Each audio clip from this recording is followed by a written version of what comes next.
आइए दोस्तों, आज हम डिस्कस करने जा रहे हैं एक नए पोएट को एक नए अंदाज के साथ, जॉन कीट। बायोग्राफी ऑफ जॉन कीट, जो इसकी नज़म ऑड टू ऑटम पिछले वीडियो में हम ऑलरेडी डिस्कस कर चुके हैं। तो जॉन कीट की बायोग्राफी को स्टार्ट करते हैं। Let's start. जॉन कीट 1 अक्टूबर 1795 को पैदा हुए एंड 23 फरवरी 1821 को इसकी डेथ हुई। अगर अभी तक आपने मेरे चैनल को सब्सक्राइब नहीं किया है तो चैनल को सब्सक्राइब करें एंड वीडियो को लाइक ज़रूर कीजिए। जॉन कीट को हम लेट रोमांटिक पोएट कहते हैं।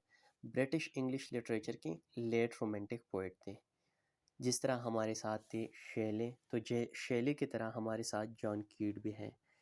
जॉन कीट क्लासिक पोएट थे अपने टाइम के, एंड आफ्टर हैज़ डेथ, इसकी मौत के बाद, मरने के बाद लोगों को रियलाइज़ हो गया कि जॉन कीट एक आम आदमी नहीं था, बल्कि वो एक लेजेंड था।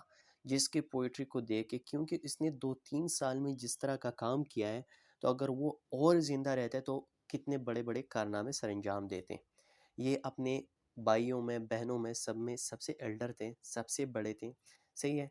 एंसफील्ड स्कूल से इसकी स्कूलिंग स्टार्ट हुई, एंड जहाँ पे इसकी दोस्ती चार्ल्स कॉर्डन के साथ इसकी दोस्ती हो गई। कम उम्र में जॉन कीट्स ने अपने पेरेंट्स को खो दिया, क्योंकि इसके पेरेंट्स के डेथ हो गई बहुत कम उम्र में। तो जॉन कीट जो है बहुत कम उम्र से सेल्फ डिपेंडेंट रहे हैं।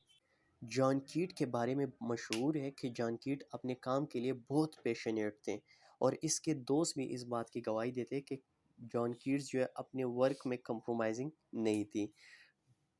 कीट्स जो है पहले एक सर्जन बनना चाहते थे, सही है, बनने वाले थे, लेकिन फिर जो है वो सर्जन नहीं बने, और सर्जरी को लेफ़्ट करके, बायोलॉजी को लेफ़्ट करके वो एक लिटरेचर की तरफ आया। लेकिन क्यों आया, कैसे आया, अभी हम इसको डिस्कस करेंगे। सर्जरी को तो आप जानते होंगे, जो ऑपरेशन वगैरह करवाते हैं, जो सर्जन होते हैं, सही है, तो उसको बोलते हैं सर्जन। तो कीट जो है पहले सर्जन बनने वाले थे, वो बायोलॉजी के स्टूडेंट थे, सही है, लेकिन बाद में उसने बायोलॉजी को लेफ़्ट किया और लिटरेचर की तरफ आया, और उसको रियलाइज़ हुआ कि मतलब मैं जो है बायोलॉजी के लिए नहीं बना हूँ, मैं लिटरेचर के लिए बना हूँ। और इस वजह से वो लिटरेचर की तरफ राग़िब हुए, और इसके इंटरेस्ट जो है लिटरेचर में डेवलप हो गया। सबसे पहले इसने जो काम किया, उसने अपना एक वर्क पब्लिश करवाया लेन हंट के साथ। ये जॉन कीट्स के जो है दोस्त थे, इसके साथ इसने एक वर्क पब्लिश करवाया। बट इस वर्क ने लोगों को अट्रैक्ट नहीं किया, रीडर्स को अट्रैक्ट नहीं किया। ओनली इसके दोस्त जो है वो उससे इंस्पायर हुए, और मतलब उनको लाइक किया, उनको पसंद किया, लेकिन बाकी लोग जो है उससे इंस्पायर नहीं हुए।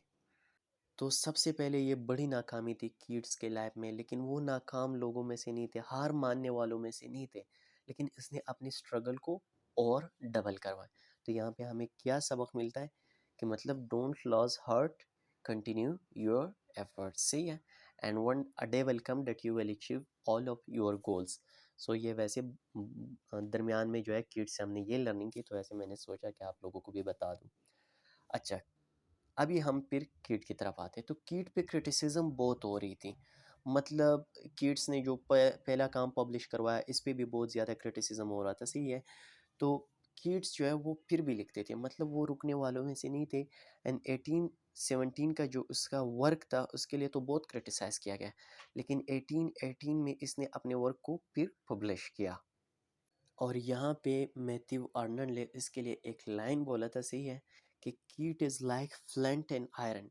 इसने कीट को आयरन से तशबीह दिया था, कि मतलब कीट की मिसाल जो है आयरन की तरह है। आयरन जो है सबसे ज़्यादा मजबूत होता है, और मजबूती की अलामत है, तो इस वजह से उसने उसको आयरन के साथ तशबीह दिया था।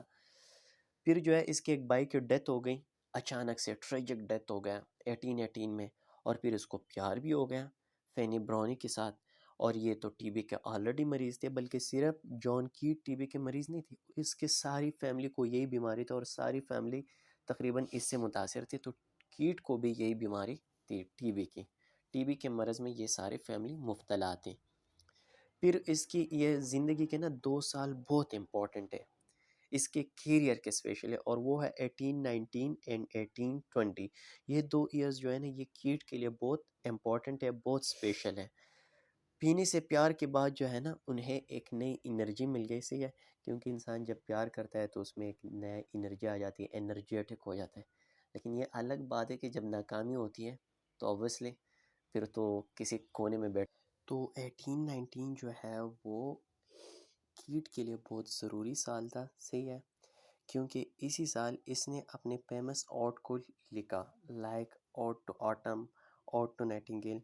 तो ये सारे वर्क इसने 1819 में ही लिखे। पीबी शेले जो है उसने किड्स को अपने पास इनवाइट किया रहने के लिए, क्योंकि इसकी ज़िंदगी बहुत मुश्किल से गुजर रही थी, लेकिन कीट ने इसको रिजेक्ट किया। उसने उसके साथ यस नहीं किया, बल्कि हमेशा जो है उसको ठुकराया, उसके ऑफ़र को। और ये कहा जाता है कि मतलब शेले जो है उन लोगों में से था, और शेले वाज द वन जिसने कीट के सही से पहचान किया, कीट को पहचाना कि ये कितना अजीम इंसान है। कीट को डेथ से बहुत डर लगता था, और इसी वजह से आप देख सकते हैं कि इसके काम में ना, इसकी जो पोएम्स है वहाँ पे डेथ के बारे में इसने बात की है, क्योंकि ये खुद डेथ से बहुत डरते थे। टीबी उसकी पूरी फैमिली को था, सही है। तो अपने पोएम में कीट ने जो है डेथ के बारे में लिखा है। कीट के डॉक्टर ने 1820 में कीट से कहा कि आपके लंग्स जो है ना वो बहुत वीक हो गए, क्योंकि ये तो ऑलरेडी टीबी के मरीज़ थे, और आप यूके में मज़ीद नहीं रह सकते, क्योंकि यूके में ठंड हवाएं और मौसम ठंडा होता है, सही है। तो आप जो है इटली के लिए मूव करें। तो इसी वजह से इसने इटली के लिए मूव ऑन स्टार्ट किया, क्योंकि वहाँ पे जो है इटली का माहौल थोड़ा सा गर्म था एज़ कम्पेयर टू यूके। तो सितंबर 1820 में कीट जो है अपने दोस्त के साथ जोसेफ, जो उसका नाम जोसेफ था, उसके साथ इटली चले गए। फिर इटली में जाके वहाँ पे इसकी 23 फरवरी 1821 को इसके रूम में अचानक इसकी डेथ हो गई। कीट की डेथ जो है बहुत कम उम्री में हुई, सही है। और उसने मना किया था कि मेरी क़ब्र पे मेरा नाम नहीं लिखना है, बल्कि इसने कुछ वर्ड्स लिखे थे, कुछ लाइंस बताए थे कि मेरी क़ब्र पे आप लोगों ने ये लिखना है। और वो लाइंस क्या है? Here lies one whose name was right and water। यहाँ पे वो बंदा पड़ा है जिसका नाम पानी पे लिखा था। बहुत ही कम उम्र में इसकी डेथ हुई। और ये भी कहा जाता है कि कीट अगर थोड़ा अरसा और ज़िंदा रहते तो उसकी मिसाल शेक्सपियर जैसे होते, मतलब वो और शेक्सपियर एक ही तरह के होते। तो ये कहा जाता है, क्योंकि जो बंदा 3 साल रहे ऐसे या 2-3 साल और वो अपना वर्क पब्लिश करवाए, तो अगर वो और अरसा ज़िंदा रहते तो वो अपना कितना नाम, बड़ा नाम बना सकता था। अब हम डिस्कस करने जा रहे हैं वर्क ऑफ कीट। जॉन कीट के जो वर्क थे, बहुत सारे वर्क किए सही हैं। तो इसने पोइट्री को जो है 1817 में स्टार्ट किया, और इसका जो वर्क है वो imitation of Spencer, on death, sleep and poetry, on hope etcetera, ये जो है ये सारे कीट के वर्क है। इसके बाद कीट को बहुत क्रिटिसाइज़ किया कि बहुत ही चाइल्डिश लिखा है, मतलब बहुत ही मासूमाना इसने लिखा है। लेकिन इसके बाद 1818 में एंडेमियन को पब्लिश किया। और आप लोग कीट के बहुत इंपॉर्टेंट लाइन हमेशा पढ़ते होंगे, सही है। तो वो लाइन कीट ने इसी पोएम में एंडेमियम से ही लिया था, सही है। और वो लाइन है, I think of beauty as a joy forever. इसी पोएम में ये ख़ास इम्पोर्टेंट लाइन जो है ये लिखा था कीट ने, इसी पोएम से ही उठाया। 1819 एंड 1820 वर्क ऑफ कीट्स जो है वो हैफेरियन है and Isabella, ode on a Grecian urn, ये सारे जो है ये 1819 1820 के वर्क ऑफ कीट्स हैं। कीट्स ने इसके अलावा सोनेट्स भी लिखे हैं, मतलब सिर्फ पोएम्स नहीं लिखे, सोनेट्स भी लिखे हैं। अब बहुत सारे ऐसे वर्क थे जिसको कीट्स पूरा नहीं कर सके थे, सही है। तो उसमें था the eve of St Mark, the fall of Hyperion and a poetic drama. ये सारे वो वर्क थे जिसको कीट पूरा नहीं कर सके थे, सही है। इंस्पायरेशन ऑफ कीट कौन थे? अब हम जा रहे हैं इंस्पायरेशन ऑफ कीट।